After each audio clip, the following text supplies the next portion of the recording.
So this is an on-chain metric. So this is very, like, we've covered power law quite a bit in previous weeks. So we are going to start introducing, because we really like the idea of using, the show's called Best Bitcoin Data. So the whole point of the show, as we've already discussed, is to pull from the best data across multiple categories. So power law for sure, on-chain data for sure, derivatives, liquidity, some TA stuff potentially. So we're looking at even markets, even set some sentiment data.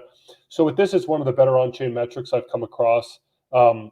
It's all, we don't want to just show any on-chain data, right? We're handpicking the ones that we feel are the signal in the on-chain world. And with this one, it's actually a tier 3 Glassnode metric. So most people don't even have access to this metric. It's quite expensive actually to have this subscription for Glassnode to get this data. It's about 10 grand a year. So most people, they just don't have access to this. So you guys are getting kind of exclusive content here. Now with this specific metric, what I found was when you use a 90-day EMA, so the reason why I use a 90-day EMA is because if you're just using the raw data, you don't have this consistency on the peaks. It doesn't. I'll show it another week, but it's not as useful. When you use the 90-day, it really gives you kind of more of a longer term perspective, and you can really actually compare, relatively speaking, the different peaks and throughout the cycles. And EMA is the exponential moving average. Exponential moving average. The reason why I used exponential is because when you use a 90-day SMA, it kind of moves the past the peaks, right? So that actually causes it to drift past the peaks because it's a simple moving average. So when you use the EMA, you're actually pulling the data back a little bit. It's a little hard to explain, but you're essentially lining up the peaks better so you can get more signal. So the 90-day EMA really is the best way to look at this metric through. It's the best lens, and it's the best way to, relatively speaking, compare all the cycles. And I looked at lots of combinations, but this really is the best way to look at this metric. So the thing about this metric is it's quite interesting because it's entity adjusted. So what that means, there's a lot of terminology here. We'll go through it. We'll try to explain it, and Sina can help me. So entity adjusted is really cool because, and again, it's only with the tier 3. Clancy, why don't you first tell us the content and then why is it? Sure. So this is talking about short-term holders. Yeah. So what we're looking at here specifically is the short-term holders. So the way Glassnode kind of organizes the different holder categories is they break it up into long-term and short-term holders. And so the cutoff point for that is 155 days. Now the way it works is it's the to be specific on it, it's the average. So basically, Glassnode did this analysis to show if there's a difference in behavior of holders, and they realized that if you're someone that holds the coin for 6 months, to be exact, what was it, 155 days? Yeah, 155 days. If you already held your coins up to that point, they classify you, and actually the data shows this, that you are a long-term thinker, you are a long-term investor, right? Because they will see in the data that people who actually hold that long, they will not sell, they will sell at a much less likelihood compared to others. And there's this second category that are short-term holders. They're kind of constantly selling and buying. Yeah, that's well explained. Like it's a cutoff in the statistical analysis. It's the cutoff point. It's like a threshold, right? So they found by looking at the data that once you get beyond 155 days, and it's not like it's just at that point. It kind of tails off, below and before and after that date. But that is kind of this most statistical significant point where once you get past 155 days, the probability of someone holding long term increases. Right? They become, like you said, it's like a threshold with a mindset that once you get beyond that, you're more likely to hold longer term. And so it's a significant point. It does differentiate between short and long-term holders, people that are maybe more trading versus longer term holding. And it's the average out of all the purchases, it's essentially the average hold time of the coin. So someone can hold, they could have bought coins at multiple points. And some they might have held, 130 days. Other coins they might have held 170 days. But it's the average hold time of that specific entity. When I talk about, first we'll go into short-term holders. So what this metric is looking at is it's looking at the net unrealized, right? So unrealized means it's kind of like the profit or loss that you're sitting on. You're not realized is when you actually sell. If you're realizing a profit or you're realizing a loss, that's when you sell. So if you sell at say $50,000 Bitcoin and you bought it at $40,000 Bitcoin, that's a 10,000 realized profit, right? Because you bought at 40 and you sold at 50. That's 10,000 of realized profit. But if the price is say at 50,000 and you bought at 40, you didn't sell, you're sitting on 10,000 of unrealized profits. So that's the difference between unrealized and realized. Some people might know this, but for the people that don't, that's the distinction. So this is looking at the net. So it's looking at the whole market, all the holders that are in that short-term holder category.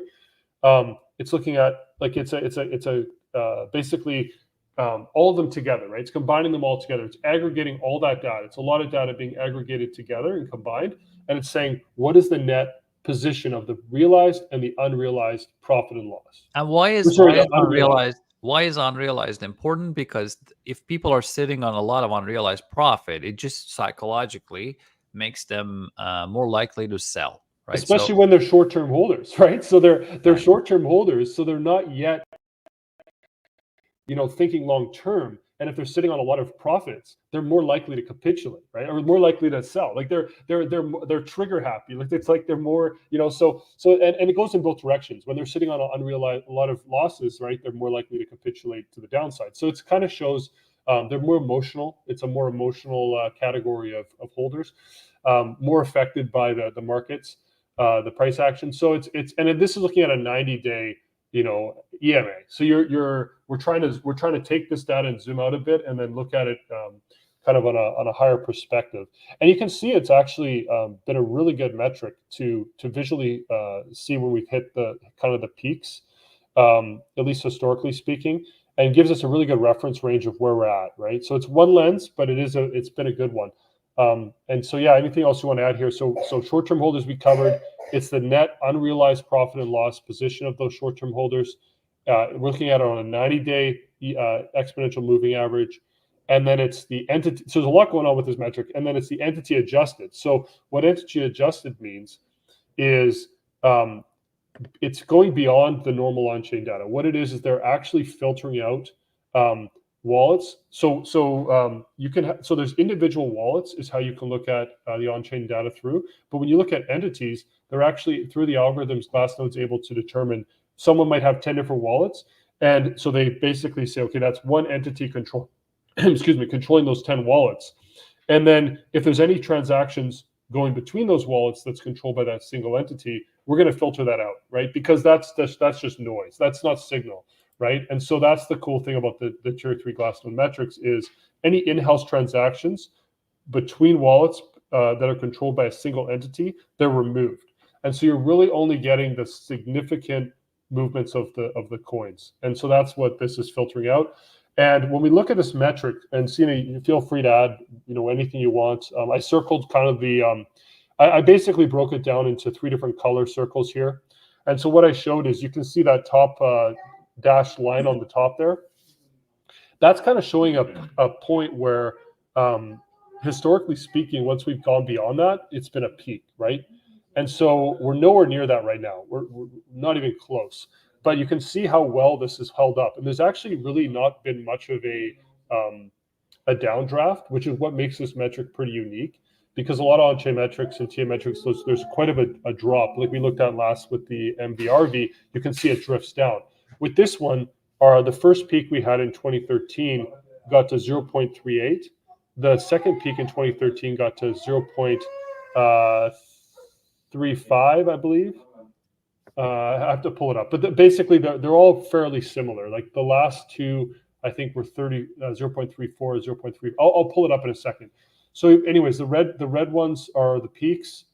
You can see the blue is quite interesting because the blue has been kind of like a false peak, or not a false. The best I kind of called this on the post I did. I said major summit. How did so I said major summit is the red, the blue is a false summit, and then the green is base camp. So that's kind of like an analogy I use with climbing a mountain, right? So you have red is the major summit, false summit is the blue circles, base camp is the green circles. And then I'll just share the major peaks here quick. So 2013, the first top was 0.38. The second top was 0.35. The 2017 top was 0.35 as well. And then the one we had last cycle, the first peak in April 13th of 2021, that was 0.34. So there wasn't really a drop between those peaks much. And then right now we're sitting at 0.02, right? So 0.02 is where we're at right now, and that's the green. And basically that neutral point is base camp, right? And you can see all the times we've been at base camp. So you can kind of look at this metric and you can say, well, where are we relative to the previous peaks, right? Or previous cycles? And you can see we've fully corrected down. Like we've fully come all the way back down. And look at where we were, say in the 20, just after COVID. See that green circle just after COVID? See that one there? That's basically on this metric. That's where we're at. Like, and that was the interesting thing is like we're back because of this 8 months of consolidation that's brought us way back down. This is the first time in the history where we've been at an all-time high while we're at base camp. Because we are kind of price is going back to where it was after ETF push, but you see how much the market has closed, and this is the magic of 7 months of consolidation. Because a lot of people anyone who wanted to sell has sold, and people aren't really sitting on any significant amount of unrealized gains. So there isn't much incentive to sell at these prices. All the short-term holders got shaken out of the market. They got shook out of the market, or they just, you know what I mean? Yeah, exactly like you said. They're all these short-term holders, all their I guess they became long-term holders. That's the other thing. Some of them graduated into the long-term category. So they might have been sitting on some gains, the short-term holders, but they held longer than 155 days, and now they're long-term. So now we can say there's a higher probability that they'll hold. And now the shorter-term holders, they're not really sitting on any profits. So they're not really a risk, right? Because like, okay, yeah, they're more likely to sell, but they don't really have profits right now. So because long-term holders, they're gonna wait it out. But short-term holders, who are the typical people who cause these fluctuations, they don't have much reasons to sell. And if we go further down in price, they will end up getting into the negative territory, right? If you actually do see them sell at a loss, that's a wonderful place to be. So we don't have any kind of we don't have a major risk from this metric. But there are two questions. One person is asking, M is asking, why use exponential moving average? We kind of touched on this a little bit. Exponential moving average is slightly different from simple moving average in the sense that it kind of prioritizes the latest data points.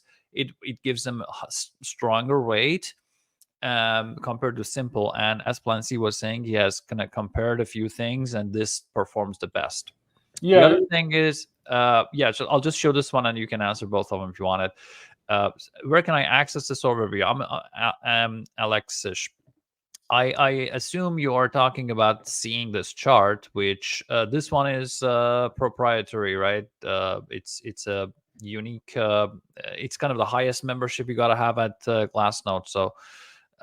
But I'm assuming Plancy will be posting constantly about this, right? Yeah, I'll be posting it on my account. We'll be covering on the show, and then I'm pretty sure because of the subscription we have with Glassnode, there is the potential to use their APIs and put this on a site. We'll have to determine that, but yeah, this data, there's a possibility we'll be able to post this on a site in the future. But for now, it'll be on my account and on the show is the main places to find it. Go ahead. So was there something else, Sina, you wanted to? Yeah, we can move on. Okay, and then just quickly the EMA thing, because I think it's important. So the reason why I chose the EMA is because when you again, if you don't do the 90-day moving average, then it's not as consistent with the peaks. You have more of a downdraft in the metric. So the 90-day really does help to condense the data and zoom out and really see an overview of what the actual signal, right? Because you can look at a metric and there's not really much signal. But when you add moving averages and you do different things, you can really pull out the actual signal in the data set. And that's what I did here. And then the EMA helps to align the peaks, because if you don't use an EMA, with the simple moving average, it causes those, like if you picture that the yellow peak there, if you picture kind of these yellow peaks, if you just picture them moving to the right, so they'll drift to the right, and so you're not going to get the signal because it's past the peaks. When you use an EMA, because it weights the more recent data heavier, it actually pulls back it pulls it back to align with the top. So it allows for more signal. That's essentially how it works. So it's just I've used this with other metrics in the past, and I found with on-chain data, when you're looking at things on a higher time frame, which we're looking at the 4-year cycle or longer. A lot of these on-chain metrics, the signal comes out when you use like 30 and 90-day moving averages, and when you use EMAs. That's just how it. And EMA kind of counterbalances the fact that you're using a higher time frame moving average. So that's how it works. All right. By the way, we are past 4,500 views on the live. I think that's a record. Yeah, there's a lot going on right now. There's a lot of people streaming because there's, with the price action. I was looking at my X account. I'm like, wow, maybe it's the pump there's a ton of people streaming. Like a lot of people are live right now on X. So all right. a lot of options for shows. But yeah, this is the same data. This is the exact same data as the previous chart. I just visualize it in a different way, right? So it's just looking at it as an oscillator and really just looking at these different zones. And so all of these zones are even in as far as the distance. So they're all 0.4 between them. So the top one is 0.34 to 0.38. So there's a band of 0.04 for each of these. And the middle one is 0.02 and negative 0.02. Right. Now, so two questions. Is this similar to exactly the exact same same? thing? It's the exact same data. And then did you create this graphics, or was it default on Glassnode? Oh, I made all the, I made this. So what I did is I used Glassnode has a workbench, and so you can customize charts. And so I took the data input, which was the metric before, and then what I did is I added these horizontal lines by just putting in on workbench. You can put in the numbers you want, and it'll draw the line across, and then you can change the colors. And then I basically I shaded in the middle area with another tool. But this is all these lines are exactly where they're supposed to be. So according to the data, right? So the cool thing about this oscillator is it's held up really well for the peaks, but it's also held up extremely well in the bottom. It's actually a usable metric in both directions, and it's actually bottomed out before the bottom. So it actually can be a leading metric to let you know that the bottom's coming. At least in the last cycle it was. The other ones it was pretty good as well. We can look at that when that's relevant. Right now it's not relevant. But you can see where we're at. Like we're essentially finding support on the green band, right? And you can see like in the last cycle, in the last, like we actually broke through green and we went below it during COVID, right? So we bounced off orange just like we did in the previous cycle, right? The previous cycle we kind of hit orange and we kind of found resistance there, and then we went down and broke through the support of green. This time it looks like we're bouncing off green pretty strongly, and this is the second time we've bounced off green, right? And green is base camp in the previous chart. But it looks like we're finding support at green, and it doesn't look like we're going to go below green. The only time we went below green last cycle, but that was because of the black swan of COVID, right? But yeah, relatively speaking, again, like if you look at where we're at, I mean, look at the 2017 cycle, right? Like we're just at the very beginning. If you go back to 2017, we're literally like in the 2017, I mean, we're kind of like right in that area. Exactly.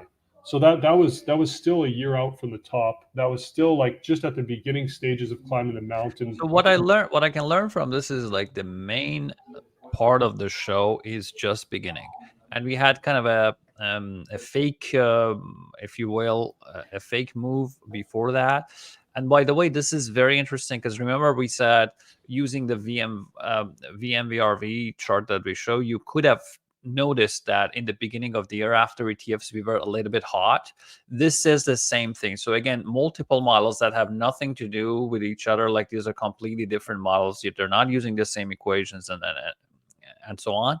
They say the same thing. If you had used something like this in the beginning of the year, you would have seen that you're kind of slightly, there is too much unrealized gains in the hands of short-term holders, which wouldn't have been an amazing place to be.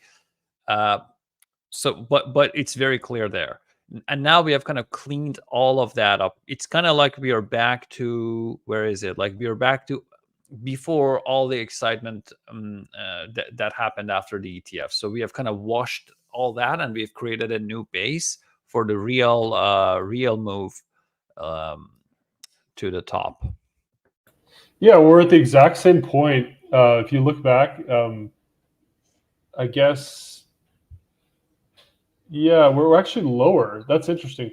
We're actually, if you look at where we were, like in the 2020 year, right? If you look at that chart, we're actually slightly lower. So this time, what I want to compare is where we were this time in 2020, the same time of the year, like November, right? It's hard to see on the chart because you don't have the months broken down, but we're kind of like, we're actually higher on this metric in 2020, right? We're just above the green. So yeah, we were sort of here.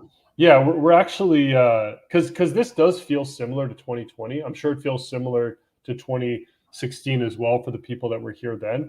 But this feels very similar to 2020. And when I say that, it's because I remember the price action the last 2 months of 2020. We started to kind of move up and break through the all-time high. And then we actually, I think, finished 2020. We got a little overheated pretty quickly because we ended up, I think, finishing the year around 30K. I could be wrong on that, but I think we broke through at the end of 2020 was at 30,000, right? Which the peak was 20K, the prior peak. So we broke through the prior peak. We finished the 2020 year at 30,000, which is 1.5 past the peak, right? So that would be the equivalent of going to 30. That'd be equivalent of going to 105,000, right? Because the peak of the previous cycle was 70,000, right? So if we were to do what we did in 2020, that would be like finishing this year at 105K.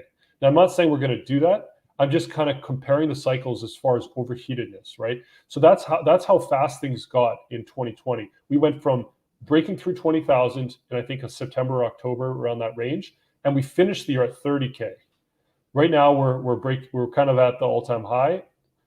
We already broke through the previous all-time high of 69,000 from last cycle. That would be like going to 105K by the end of this year. We actually don't want that. That's what a lot of people don't understand. We don't really want Bitcoin to go to 105 by the end of the year. I would actually not want that as a long-term holder, because I want us to move up a bit, maybe by the end of the year we break through 80,000 or something. But we want to consolidate along the way. The more that we have these consolidation periods as we climb up, the better. The longer we'll go, the higher the cycle can go. We want things to extend out, right? We want us to peak late into next year, if not into 2026. So the more we can kind of have these consolidation periods as we move up throughout the cycle, the better. So we don't want to move to 105K tomorrow. That's not a good thing. That would probably mean we would peak early next year, like we did in 2021, right? So anyways, that's basically it. And that would mean, we now we have kind of several months ahead of us for consolidation. So if we kind of have a huge rapid jump in price, that will also mean the door of opportunity is close to you, and you'd have to wait another 7-8 months for the price to kind of either consolidate or kind of have a slight crash to make it buyable again. So like you said, I don't like. I actually like an orderly, slow move up. That's kind of matching the fundamentals much better than a adrenaline driven explosion in price. Because at that point, I'm just gonna be sitting and watching the market, and that's a little bit frustrating. So What would anyway, be ideal for you? Like, I mean, we obviously it's not in our control, but what would be kind of like the ideal scenario for the rest of this year? How would you like to see things play out? what I like Yeah, is, if you could control Bitcoin, how would you control the price action for the rest of the year? well, unfortunately, I'm not getting it. But what I really love to see is something that really scares people, and causes them to lose their faith in the cycle.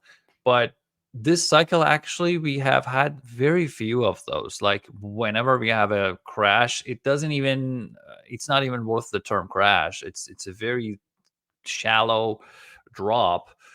um and for this whole year, we've been kind of in the same range, except we got to, like, actually look at this chart. Well, um but wouldn't you say, Cena, that 8 months of consolidation is like it's equally as painful as these 30-40% drops throughout the cycle? Like it's a different form of pain, Yeah, but it's a different form. Yeah, it, it's a it- lot. instead of like acute pain, it's like an elongated pain. Yeah, So it's but look at this. Like, it's been very, very frustrating. Like, this kills people, like, especially short term holders, right? Look at this one. What was it, like 2 years of depression, 2 years of horrible. First of all, it was just drop. Oh, is it end? No, one more. Is it the end? No, one more. Is it the end? No, one more. Is it the end? No. Is it the end? One more. And then we just crashed step by step, and then stayed in that range for quite a while, and then s- suddenly, boom, it was one factor. In my opinion, the biggest thing that caused this jump was the ETF. And then again, done, right? So nothing, just a slight reduction, slight reduction, slight reduction. And we are just getting out of that range. So actually, apart from this beautiful move here that again caused on or around ETF approval, the rest has been extremely painful. So it's been 3 years of really tough time if you weren't anything other than a long-term holder. Um, but yeah, and this is all great because it rewards people with patience, and that's exactly what we want. yeah, and throughout the cycle, like I guess what you're saying is, you wouldn't mind if we have kind of like a 30% correct, like because in 2017, I mean that cycle there was I think it was 7 or 8 times where we had like these 30% pullbacks, and I mean it really does reset things, and that's why I think that's one of the reasons why in 2017 we had such a huge blow off top. I mean 2017 was quite a phenomenal cycle where we just um, we it's on a lot of these power law metrics. 2017 was actually the highest quantile we ever reached, and that top because it had those seven or 8 times or whatever it was where we flushed out like 30% drop where a lot of people panic sold, right? And that allowed things to reset and that allowed us to go extremely high in that cycle. So yeah, we'll see what happens this cycle. I mean, the market is different. Are we going to get these extreme corrections throughout the cycle, or are we going to is the pattern going to be similar to what we've experienced over the last 8 months? Are we going to have these like 3-4 month consolidation periods? Maybe we'll have a couple of those. Like it's really going to be interesting to see how it plays out. I definitely wouldn't mind seeing um, these moves up and then these 2 or 3 months or 4 months of consolidating. I mean, that could really cause us to extend the cycle, and even potentially go into 2026, which would be the ideal scenario if you want to have the highest prices reached. Um, because this is, like I said, the chart we just showed, and we're going to wrap up the show here, I think. But the chart we just showed, we're going to revisit that. But the fact that we're the first time ever at an all-time high, well, we're only at base camp, well, we're actually at that green zone. To me, it's a really healthy cycle so far, and it gives us a high potential to. We built a very strong base. Like this last 8 months has been phenomenal for the cycle, and it's really put us in a position where, yeah, we could end up achieving some of these higher quantiles potentially. We'll see how it plays out though. Awesome. Any questions, I guess, before we close? Anyone have any Yeah, questions? yeah. So Paul, I makes a good point. I showed this earlier. ETFs might be the reason we are not getting huge crashes, because it just brought the whole Wall Street to add to the dip buyers. Right? There's a lot of there's a lot of financial resources that they have, and they are much more disciplined than the average prior crypto holder. So essentially, you're getting a lot of long-term holder mentality injected through the ETFs. Unlike many other analysts like Jim Bianco that says all these ETF holders are degens, I actually think on average they are much better than the average crypto holder that we've seen before. Yeah, so then what do we have? Like BTC in euro terms just broke ATH. Okay, in euro we just broke ATH. Nice. How often will you update this chart plan? C? Perhaps. I think at least weekly, probably throughout the cycle. I mean, I'll probably post it once a week on my account. We can quickly look at it on the show. A lot of these models, like once we accumulate a lot of models, we're going to really go through them quickly because the audience will start to become more, aware of them. So we're not going to go into detail on it every week. We'll probably just flash it on the screen and say, okay, guys, here's where we are at. We'll give updates. Like the goal is to have, 10 plus models that we just revisit very briefly each week. Yeah. And give our quick take. We're building the pieces of the puzzle, like all the stuff that we showed you guys today, right? For instance, like these models, or these are like the things that we've been building as we were working on the show, right? So little by little, we are adding more, and every week we're gonna go. We will revisit them in a series according to what makes sense at the time, right? So you can just follow us to get updates, and also let us know if there's something that we've forgotten to cover in a while. Definitely let us know. Glassnode, it seems a little bit pricey, but I mean, we'll do our best to bring some of the important charts from there. And another thing, when you buy subscription at those places, is like they give you like 400 charts. And one of the things we're trying to do on this show is kind of point you to the important ones, because a lot of them, as we discussed in the very first episode, is a lot of these charts kind of they say the same thing, and they're derivatives of one another, or derivatives of price, which makes them essentially useless. But some are very, very important. How do you tell the difference? You just have to understand what exactly goes into that chart, and also back test it on the data and so on, which is exactly what we're trying to. Santa Barbara University, miss you on Twitter. Thanks for the comment. Rom says thank you, very good. Futures ETF option also create institutional. Yes, absolutely. Kevin is, I believe, right. They absorb volatility. They make the market deeper, right? They make more liquidity. All of that is really important, and especially if you notice this chart, this is one of the reasons volatility is going down. The market is just maturing and getting more reliable. And I think that's why your volatility adjusts. Like your concept of adjusting for volatility is an extremely good way to go about things, and why I think the power law adjusted for volatility and your MVRV adjusted for volatility make complete sense. This whole idea of volatility going down, I mean, that's just the pattern. Like there's logic behind it, right? Because of institutions coming in, this is how markets mature. This is the pattern that happens in all markets. And so it just makes complete sense. And so that's where, I think you've pioneered this whole volatility adjusted concept. I haven't seen anyone else do this in the space. And I think it's allowed these metrics, the signal to really come out of some of these metrics, where other people are kind of looking at these metrics and they're like, well, how do I know when the peak is? We're kind of down drifting every cycle, but yeah. Yeah. The other question is, do you have any of these charts indicators somewhere we can see? We really want to put these charts on a platform. We're just too busy with other things that we're doing at 21st Capital. We just launched our custody solution. You can check our website to look at it. In one sentence, this is the best custody solution available that gives you a backup, right? You can lose everything you have, and there's still a backup. So we kind of prioritize that, but right after we are kind of a little bit relieved with that one, we will begin working on some kind of a platform. It might be a website, or it might be a separate website, or the same one, that we will put all these analyses by Plan C and Sminston and I, plus other charts that we like, on there, so you'd be able to easily see them. It's just a matter of limited time and attention.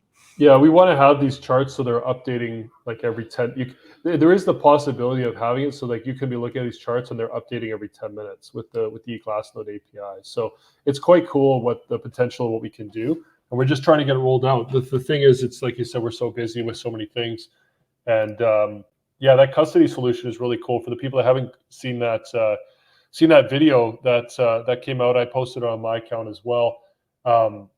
I watched it myself, and it's very interesting because it's self custody, right? We're talking about self custody here. It's a self custody.